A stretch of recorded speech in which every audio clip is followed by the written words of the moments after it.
Hozirgi kunda Chilonzorda 2 xona Xurshidagi Euro remontli uylar 75 ming 80 ming bo'lib turgan bir paytda bugun biz sizlar bilan bundan ham arzonga novostroykali uyimizni birgalikda ko'rib chiqamiz. Ushbu ko'rib turganlaringizlarning ichidan kirib kelish o'zini video navigatsiyalik domofonlari bilan stroyni shkaflarimiz joylashgan bo'ladi. Bu yerda koridorimiz. Koridorimizda o'ng qo'lda esa ota-onalar yotoqxonasi. Ko'rib turganinglardek televizor, konditsionerlar bilan barcha jihozlar bilan ta'minlangan. Barcha xonalarimizda oynalari bor. Buloqqa tushmagan bironta xonamiz.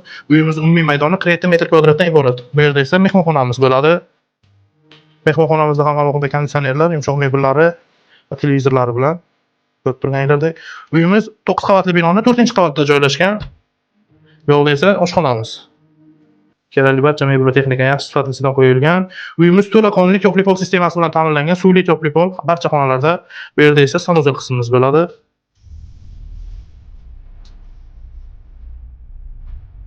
Ushbu uyimiz mo'ljalga keladigan bo'lsak, Chilonzor 26-kvartal Uchtepa Avenue Novostroykamizda joylashgan, WhatsApp chorrahasida joylashgan ushbu uyimizda videoda ko'rgan barcha mebel va texnikalaring bilan birgalikda egalari 73 ming yaxshi dollar baholashmoqda. Agarda kimgadir qiziq bo'lsa, aksiyadagi raqamlarga qo'ng'iroq qilishingiz mumkin.